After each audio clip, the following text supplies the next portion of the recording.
Well, I'm glad to talk to you tonight about the auto dealerships and automobiles in Lake Mills.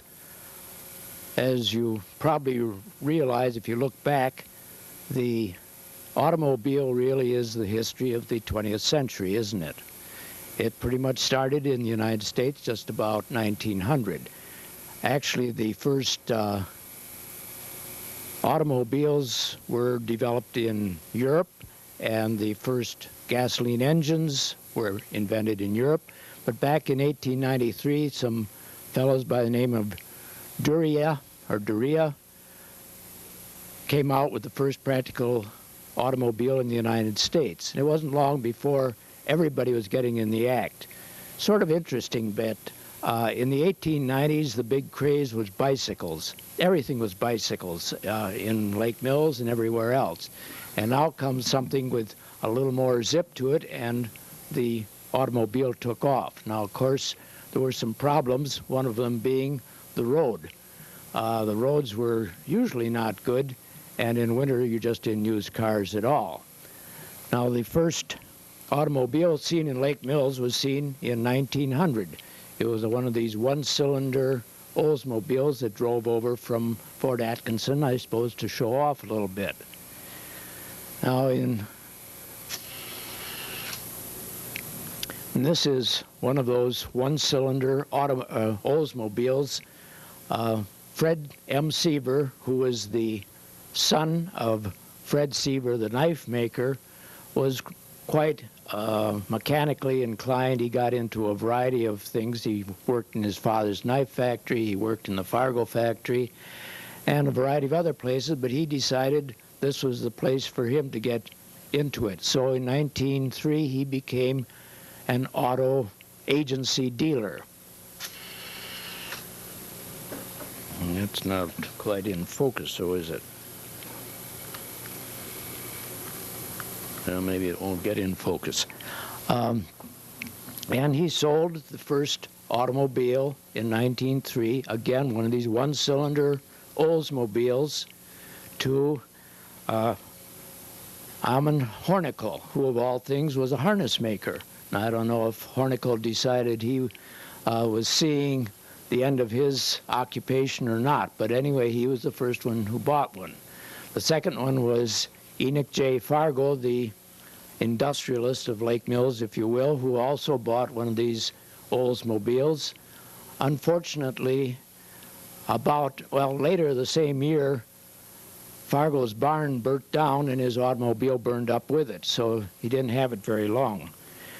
But there weren't too many automobiles in Lake Mills for a long time. In fact, of course, even by 1908, there were only about 8 automobiles in all of Lake Mills, so it wasn't a very going business for Seaver.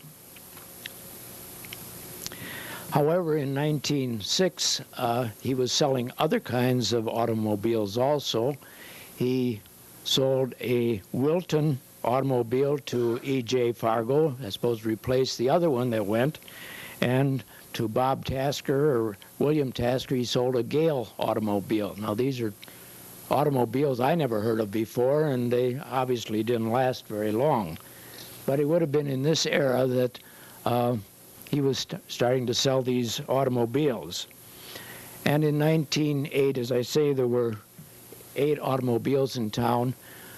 1908 also was the time when they started putting the steering wheels on the left side of the car instead of on the right side of the car. Before that, they were all on the right side, and as you know, in England, they all are on the right side.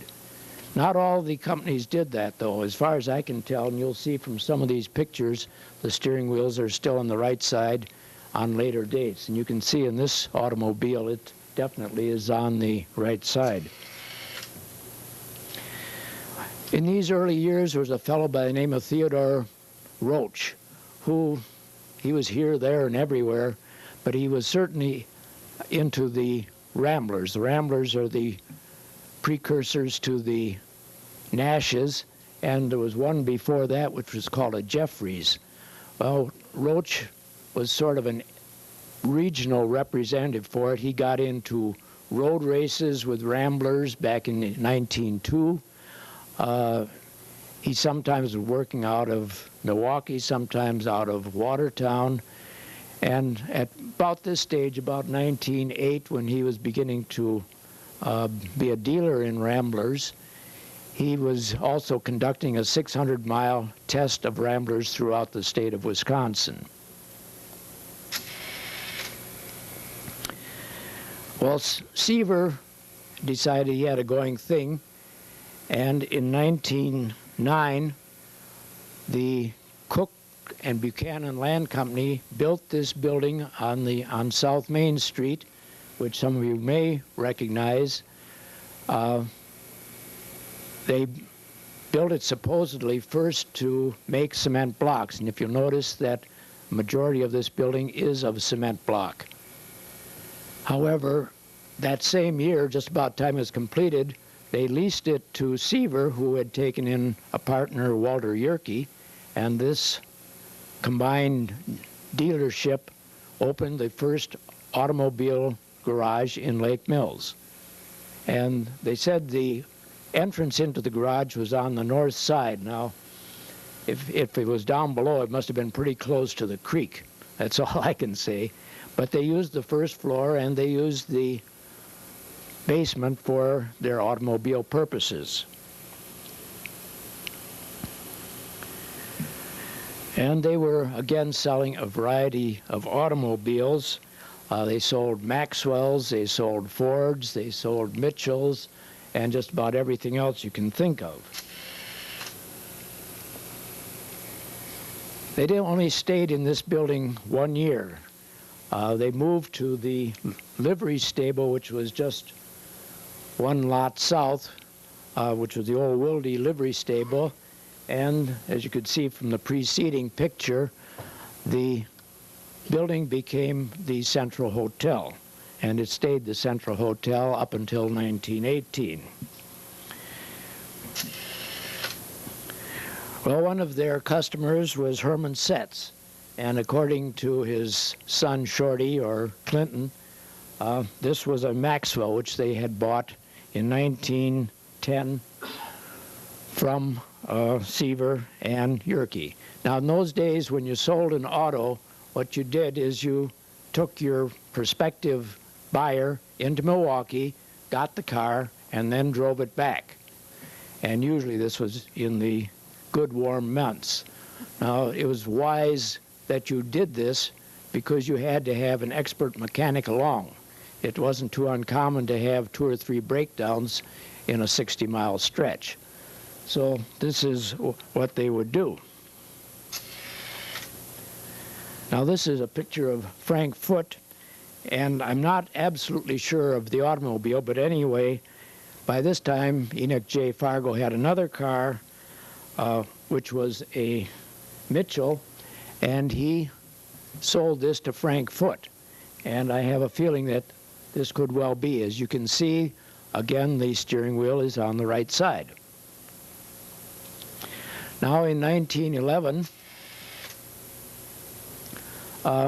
James Cook, who had been part of this Cook Buchanan company, decided to go off on his own. I think he sort of left the land company, and he decided he'd take a fling at one of these automobile dealerships. Now, he didn't have a garage, and his office was actually, over, as far as I can tell, over the Greenwood Bank building, which is the old bank building where the jeweler's store is now. Anyway, he was selling something called a Detamble, and also something of Flanders. And this is one of those interesting little Flanders automobiles. Well, he didn't last very long in this type of thing, and there are probably a couple reasons for that. Also, in 1911, there were some fellows, I think they came from Fort Atkinson. Getting ahead of myself here. By the name of Damp, D-A-M-P. And they opened a garage on North Main Street to sell Page Detroit automobiles. As you can see, it was a 25 horsepower automobile. And it was made in Detroit, as many other cars were at that time, although they were made in many, many cities. And it shows you about the price you paid for one of these cars.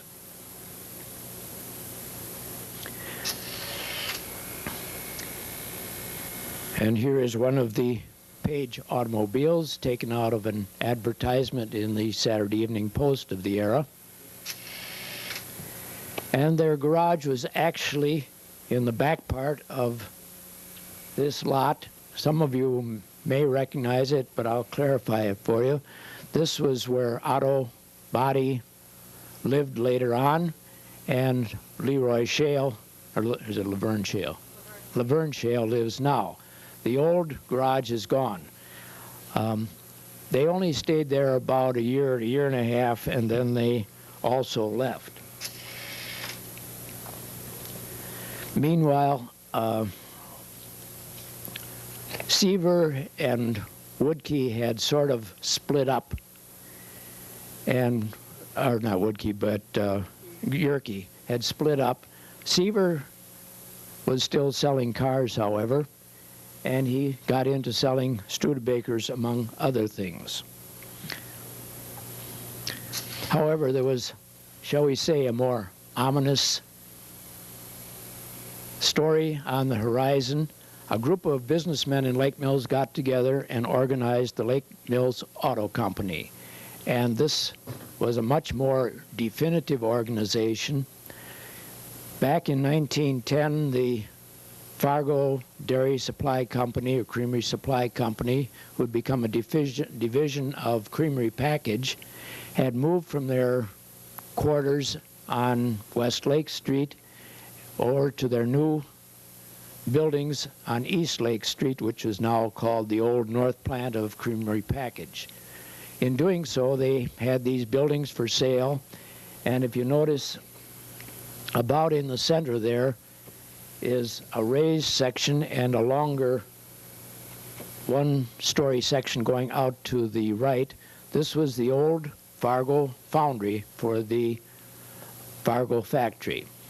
And this they sold to the Lake Mills Auto Company in 1911. And in 1912, the Lake Mills Auto Company moved in and opened their garage. Primarily at this time, they were selling Buicks and Overlands, although it wasn't very long before they were also selling Fords and a few other things, as you'll see. There's even a nice little motorcycle there. Motorcycles seem to be sold around this area in about 1912 also. This is a little later. The Lake Mills Auto Company continued to stay at this location, and they were selling, as I say, Overlands and Buicks. Overland is the one that later became the Willys, or Willys Knight automobile. They now had a gas pump there too, so this is probably about 1915, I would guess. By 1913, there were 2,400 automobiles in Lake Mill in Wisconsin. So you see, it still was not a real big thing at that time. And of course, no one drove their automobiles in the winter. First, no one plowed roads, and secondly, the automobiles weren't geared for it, and their batteries couldn't tolerate it. So in the winters, the Lake Mills Auto Company stored people's automobiles for them. They also rebuilt batteries. Without a battery, you really didn't have a go of it with the cars, and so they, according to Reuben Gottschalk, in the winters they would rebuild batteries. Really build them from scratch, I guess you'd have to say. This is one of the old Overlands that they were selling. And then a nice Buick touring car. I'm not sure that all the doors opened. Sometimes they were fake doors, you know. They were just stamped onto the side, and they really didn't open. In 1914, Lake Mills Auto Company was sold to William Sarr, but he then hired Ferd Purwitz and Adolf Yoss to work for him. But in the same year, he then turned around and sold the business to a consortium of business people, including Purwitz and Yoss, and also to George Bruns and Lloyd Cook. Now, Lloyd Cook is the one who got into the picture postcard business, the photography end of things, and eventually went to Minneapolis and to Milwaukee and had all these little views of different cities that they sold in the drugstores and other places, souvenir shops. So he didn't stay with the auto business very long, and in fact, he sold out his interest to Elmer Breitkreitz in 1916. Now this shows that same old Buick. They had some sort of an auto parade, and I would guess this was probably about 1916, as nearly as I can tell. You can see the steering wheel is on the right side. So the Buicks didn't move their steering wheels over as quickly as some of the others, even though it had been developed. Oh, maybe I'll go back to that just a second. If you notice, the automobile also has chains on.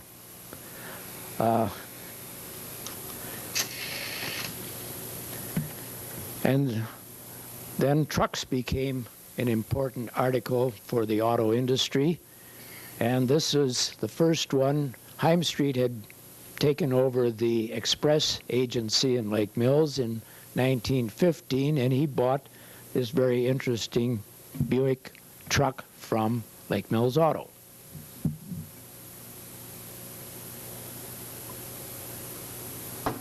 Notice the hard rubber tires. And this is William Burkholz, his first express driver, and who continued to do this up into the 1940s practically, I think.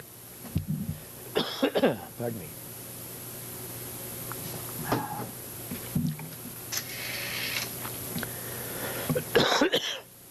As you can see, the Lake Mills Auto Company ads stressed repairs. And indeed, even the autos you bought had to be repainted every couple years. This is why automobiles didn't sell as well as you might think. They were sort of a fair weather toy, and you could really get stuck. Again, you can see the chains on the cars, and they almost routinely used them if there's any questionable roads. And sometimes they didn't work at all, and so they just hauled them away like this. I got this picture from Reuben Gottschalk, by the way. You see, it's a Ford which is pulling a old hay wagon or something like that with an old something or other. Maybe it's an old Buick on it, but obviously not in good shape anymore.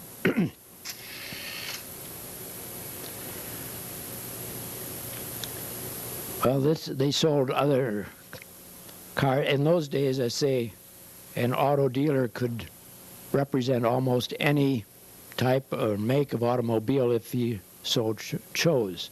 And so they not only were they selling these Overlands, they sold Oaklands, they sold Kissel cars and Fords. And here's one of the Kissel cars, which was made over in Hartford, Wisconsin. It was a real popular car. And they also sold Dodges. In those days, they really hadn't grouped together as the Chrysler Corporation or General Motors Corporation, and so you could deal with any particular manufacturer you wanted.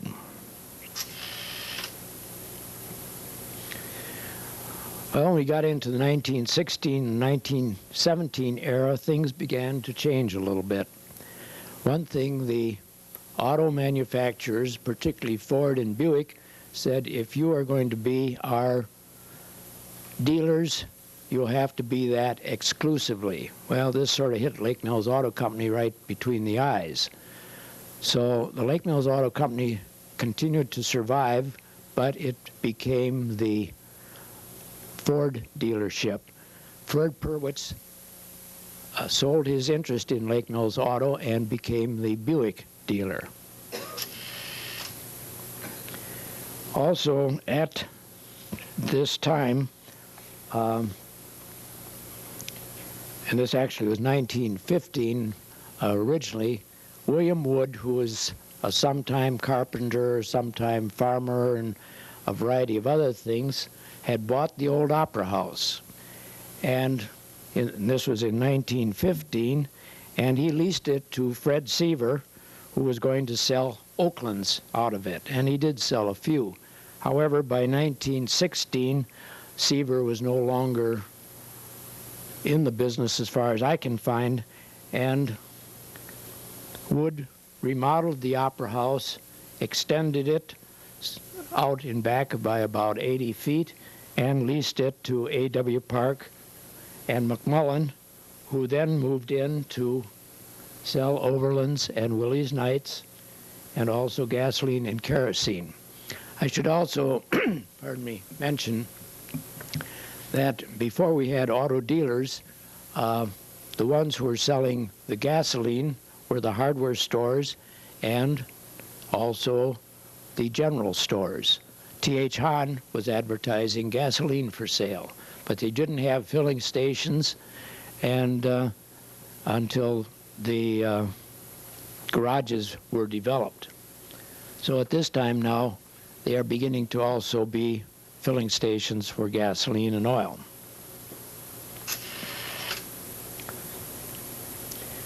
And this is about the way in 1916 or 17 that the old Opera House looked. It was now a garage.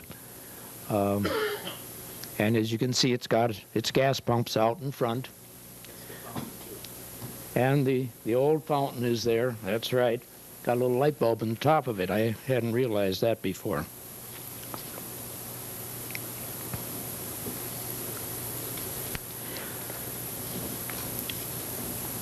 Let me see what I've not been able to date this, but they did have a big auto get-together or parade, and as you can see, they must have come from all over. They certainly weren't only those from Lake Mills, but they had a big auto tour which went through Lake Mills, and they all lined up to get their picture taken. And this was probably about 1916. Well, the Lake Mills Auto Company, having separated itself from Ferd Purwitz, bought land on East Lake Street from the Kellys and proceeded to build their own garage building. And this was completed at the end of 1917, and they pretty much moved in about in December. As you notice, those who remember the building, the entryway into the service area was way over here on the right. Now they remodeled that later and to make for a bigger showroom. But this was sort of a popular place, and in January, this of course during the war years, they brought some soldiers up from Camp Grant and gave them a party and a dance in the Lake Mills Auto Company building. The next year, they also had the masked ball in the Lake Mills Auto Company building, so it was used for things other than autos at times too. Elmer Breitkreitz had bought up the interests of Adolf Jass and Zupke, who had been his partners when they moved over to East Lake Street, and so he was pretty much the sole owner. But in 1919, he took in Tom Alexander as his partner. And this was getting ready for a big parade in Lake Mills in June 1924. Elmer is on the Breitkreitz is on the far left, and his wife, some of you remember, is next to him. And then Tom Alexander and Mrs. Alexander sitting down there. Amanda Lindbergh is also sitting on the running board. And I'm not sure who, Dorothy Andre is there with the big hat. Yes? His wife of my aunt couldn't give me a couple copies of these slides. This one this cover. I could probably make a copy for you, yeah. Again, this was a photo that Reuben Gottschalk had, and I copied it. And on the far right, you can see Reuben Gottschalk as it was in 1924. Well, we're going to have a little pause now while I change.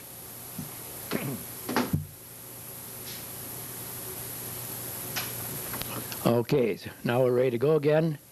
And so the Lake Mills Auto Company became exclusively a Ford dealership and remained that. This is a 1919 Ford Runabout, and they were whoops. I lost a slide there somewhere, or got mixed up. Well, in 1918, right at the close of the war, there were some Strasburgs in Deansville who came to Lake Mills and opened a Nash garage. Now, I actually went to Deansville last year just to see, and there is an old building in Deansville with the facade says Strasburg on it. So I think their father was as an implement dealer there in Deansville. Anyway, they came and opened a garage on North Main Street, which was right next to the old Greenwood Bank. Now you notice the small wooden building there, which in this picture taken about 1913 was a saloon, and it had been a saloon for a good many years. Obviously, when Prohibition came along, saloons didn't have a place to go. And so in 1919 or 1918, Strasburg's opened a dealership here.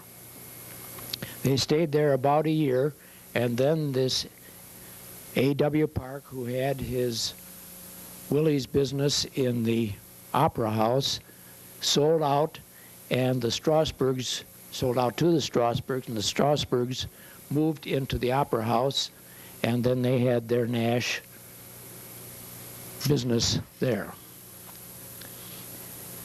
And this is the way that their ads looked at that particular time.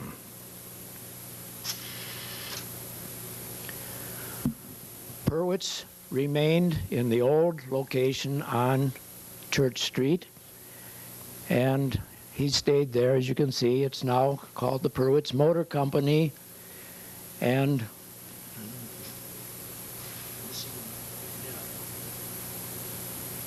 he had taken in his brothers with him, Ed and Otto. Otto had been a carpenter, and they all stayed in there. You can recognize Otto there. Ben, I think you can, Ben Strady, Harold Larson. I'm not entirely sure about all of them. Reuben Gottschalk is way in the back there.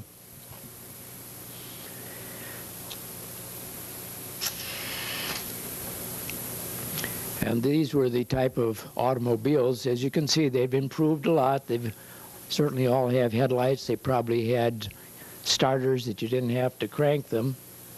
Valve in head.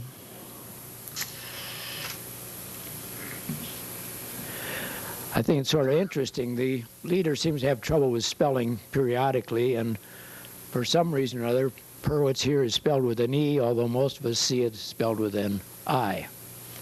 But they were still selling the Buicks. However, in order, I think, probably to be more competitive, Ferd Purwitz, who this is his picture, with his brothers decided they would build a new building, and they proceeded to do this in 1922, or started in 1921, and they built a new building over on the corner of North Main and Madison Street. They also became a Chevrolet agency in 1918. This didn't last too long. When Purwitz's moved to their new location on North Main Street in Madison, a company called Nitcher Motors moved into the old building on Church Street and became Chevrolet dealers. This was shortly taken over by someone else, Janesville Corporation, called R.W. Motors, one of which was this Ted Roach, and the other was the Wolframs, who also were involved with the shoe factory. And this was in 1923. But in 1918, Purwitz was also selling Chevrolets as well as Buicks. And so we're now getting into this further expansion era, and where more and more auto dealerships are beginning to appear in Lake Mills. This is the Purwitz Motor Company. As you recall, it had the little shelter that you could drive in when you got your gasoline. All the auto dealers would have one particular gasoline. Purwitz's had Sinclair. The Lake Mills Auto Company had Standard Oil. And Paul Nodder, who I'll talk about shortly, had Shell.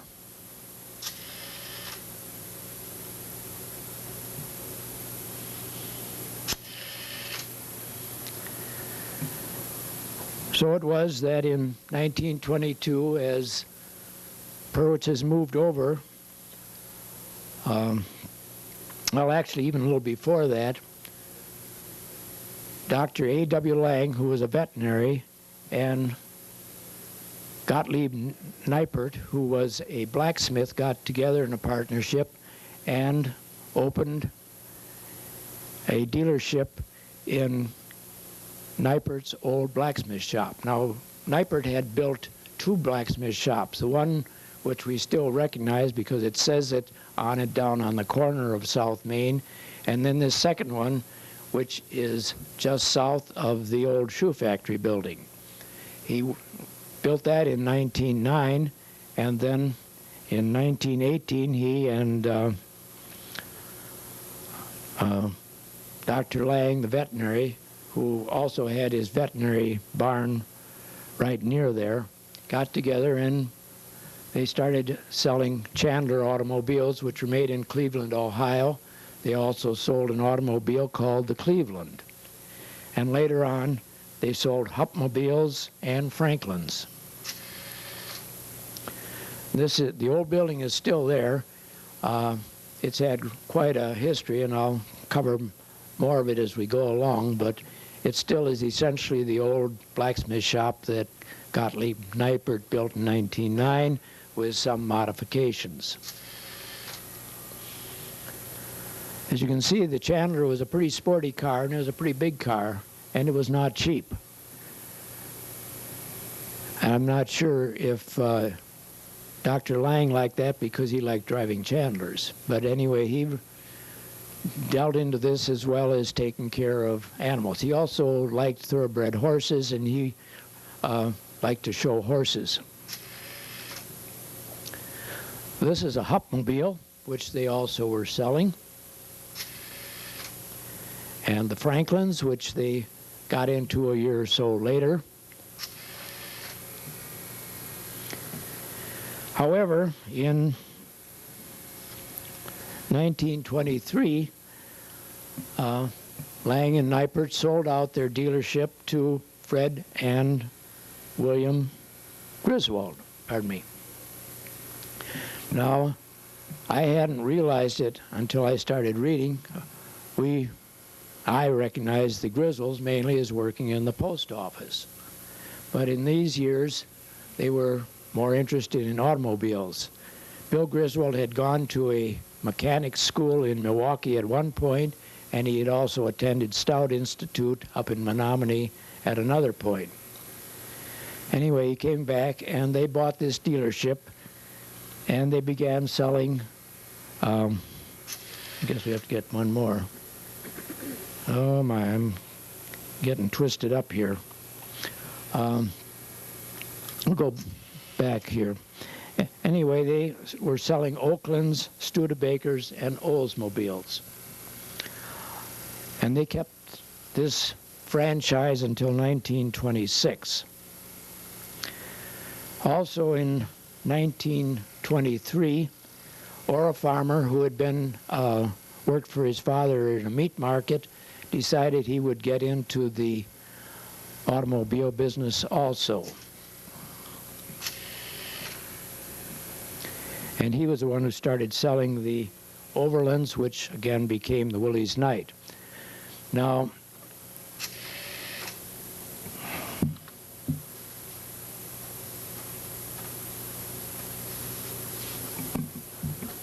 Art Breitkreitz, who had been sort of a teamster, and then later in about 1920, had begun an auto tire vulcanizing business on East Lake Street, bought this building right behind the corner building, which had been built by the Fargo brothers, and he bought it, and of course then it became known as the Breitkreitz building. And it was this building that Ora Farmer opened an auto agency for the Overlands and Willys Knights.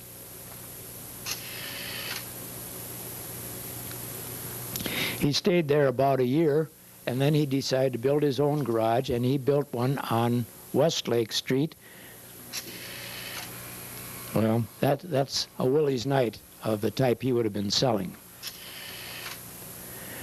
And he built this building in 1923, and it was opened in 1924. He took in Paul Nodler as his partner.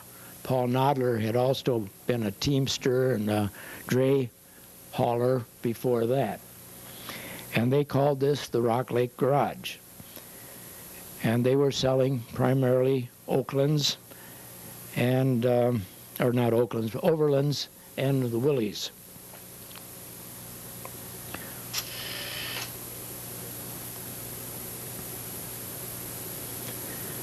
Sort of interesting little picture there was showing all the paraphernalia that went along with having a automobile. The inner tubes, the jack, the goggles, and I'm not sure what that other thing is. Oh, well, somehow or other the Griswolds are now back. And they were selling Oaklands, which eventually became Pontiac. And it was called the Oakland 6. They also called it the True Blue Oakland at one point. Well, the Griswolds, as I said, stayed in that business until 1926. And then apparently business wasn't as good as they had hoped for, and I'm not sure if they went directly from there to the post office or not. Their father had been postmaster before that time. Anyway, Dr. Lang came back into the picture again and started selling Chandlers once more. It was also in 1924 that Charles Lotch decided he would become an auto dealer. Originally, he had driven the buses which went back and forth to the depot. And this building had been what they call the omnibus building. It had been originally a livery stable. And then in 1904, William Rather bought the business from the Andre brothers and started his own bus service out of this, which was horses at that time, although by 1914 he also had an auto bus. In 1914 he sold this to a man by the name of Slowey, who later the same year, or the next year, sold it to Charlie Lotch, and Lotch had his bus, which actually I think this was a Cadillac bus that he had gotten in Madison. But anyway, in 1924, in this building you just saw, he opened a filling station, and then the next year he enlarged it, he lengthened it, and became an Essex and Hudson agency.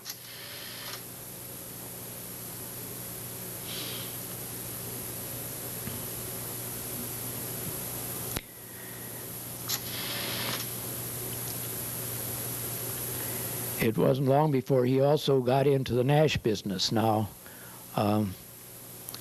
the Strasberg brothers, who had the Nash agency, sold out in 1925, or just closed up, and there was actually a fire toward the end of that period in the old Opera House building, and Paul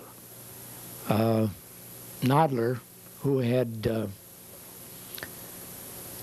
not gotten along too well with the way Ora Farmer ran an auto agency, split and started his own agency. And he says, I now have I've taken over the Chevrolet agency, and he moved this over to the Opera House. And so, of course, now the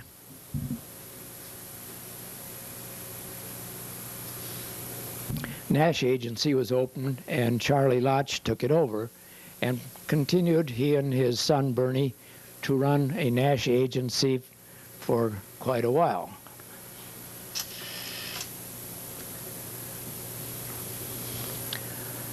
Paul Nodler was finally in his own agency. He sold Chevrolets, but he also sold Chryslers. And later on, he was also selling DeSotos. In 1926, after Paul Nodler left, Ora Farmer decided he really didn't like the auto business, and he traded his building for a farm. And a year later, Leonard Martin rented that Rock Lake garage and took in his partner, William Schultz, who had been a previous salesman with Lake Mills Auto.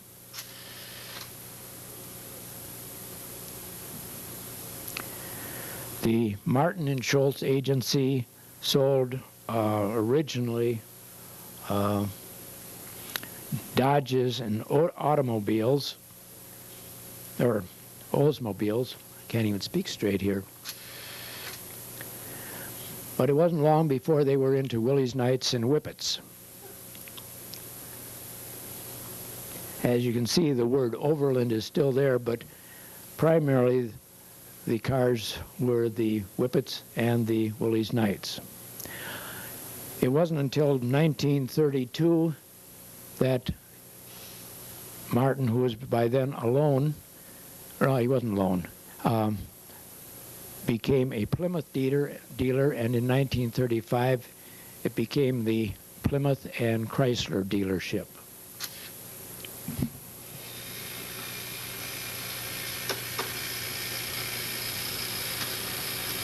Pause.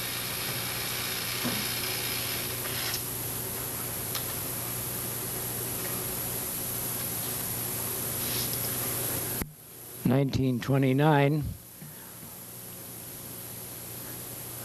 Gottlieb Neipert had, or actually 1928, Gottlieb Neipert leased his building to Myers and got one more here. Oh, that isn't what I thought it was. Gotta go back. Leased it to Gilbert Strasberg and Myers. Myers had a lot of experience, and they became the dealers in Hudson and Essex, again in the building right next to the shoe factory. However, the Depression years came along, and by 1930, the Meyer dealership was no longer there. And in place, it became rather a service garage. George Klingbeil, who some of you remember, moved in there for his auto repair. And later on, there was Ben Strady and Smiley Jones, and the Christensens were in there at one point, running more or less a filling station and minor repair business.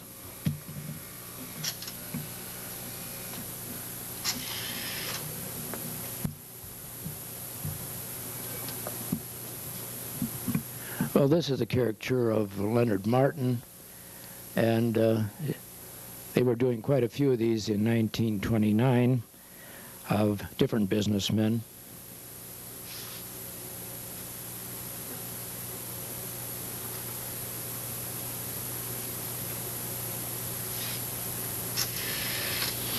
And of course, the Depression had a marked effect on business in general. Surprisingly, all the auto dealers did remain in business. So there were 5 different auto dealerships in Lake Mills during the Depression, and all survived. Some of the auto dealers also dealt in radios. Purwitt's Motors sold Atwater Kent's. The Griswolds way back in 1925 had RCA radios, and Leonard Martin had Philco radios. Now there's probably a good reason for that. As I said, they were experts in the storage battery business, and those early radios all worked on storage batteries. So it was a natural for them to get into it. And they continued in the radio business well into the 1940s, really.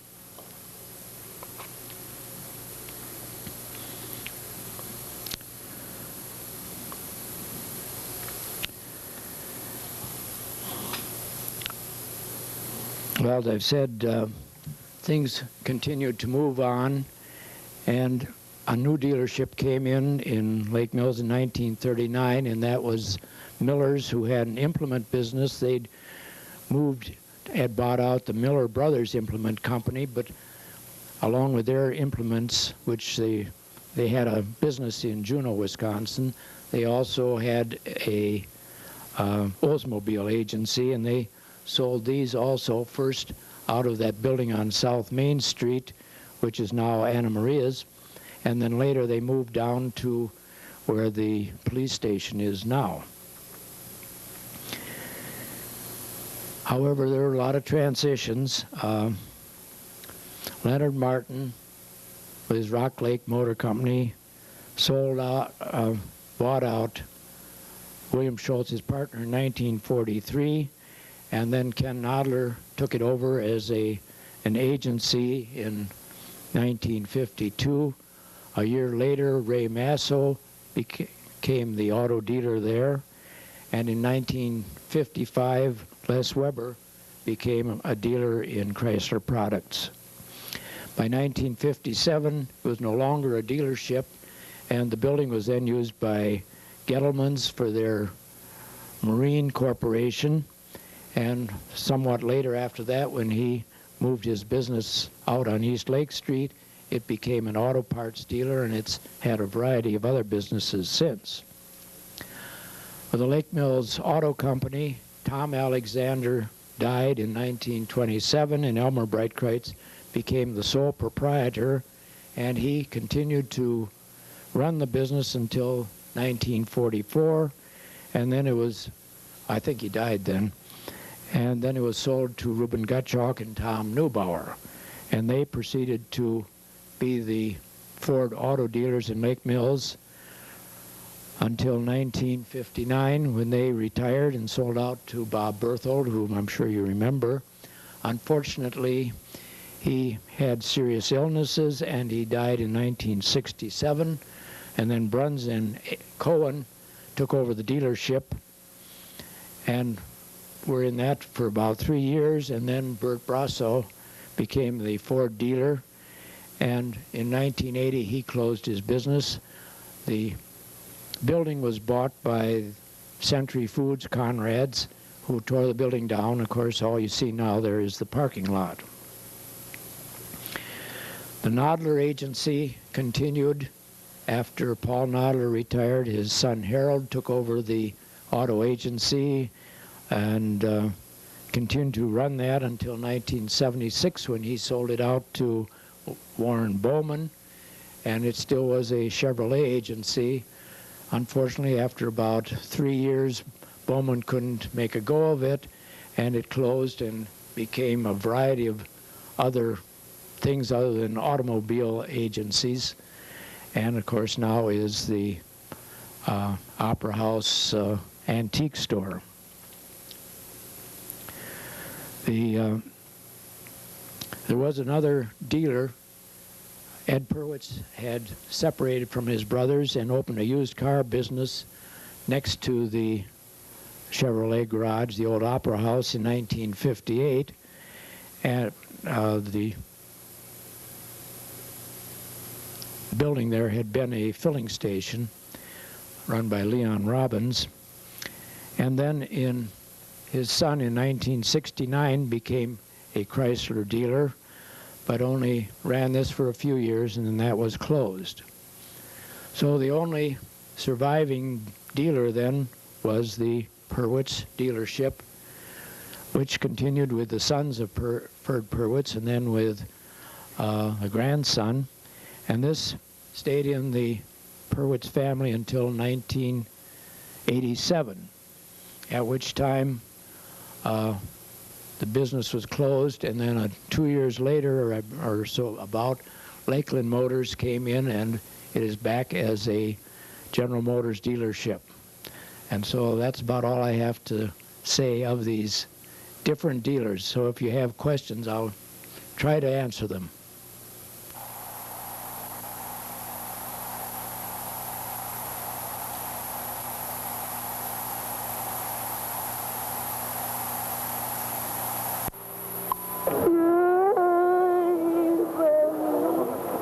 Thousands of Americans will die this year because they don't know the truth about fire.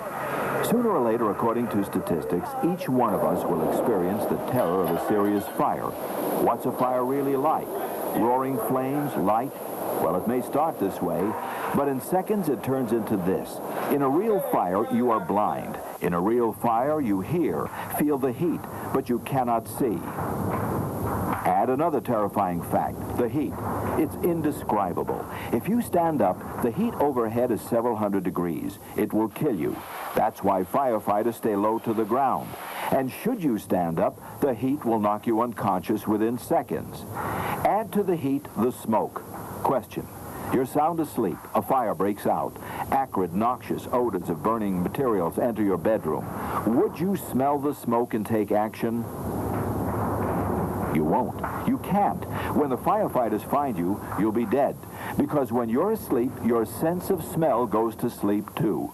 Because in that smoke is carbon monoxide, the same deadly gas in car exhaust as in every fire. Odorless, deadly. It puts you into a deep sleep just as an anesthetic would. Time. In a serious fire, time is against you. You deal with time in minutes and seconds. A wastebasket fire begins. Within a minute, the sofa is on fire. Smoke is beginning to fill the room, but it hasn't set off the smoke detector in the next room. The heat is intense enough to knock you unconscious if you try to enter. Now it's 2 minutes. The smoke detector goes off. This is your first warning there's a fire. The smoke pours upstairs. Downstairs is filled with a thick, choking smoke. Nobody would survive in this room. Now it's 4 minutes into the fire. The upstairs and downstairs hallways are impassable. In all, it took 5 minutes after the fire started to kill everyone. In a fire, there's little time to collect your valuables or to fight the fire. Get out as quickly as you can. So know these 3 facts about your enemy, fire. Fire is black. You won't see. Fire is so hot, it will hit you like a truck. Fire is fast. You have no time. In a fire, time is against you. Fire is deadly. It's the smoke and gas that will kill you. For more information about fire safety and fire prevention, contact your local fire department.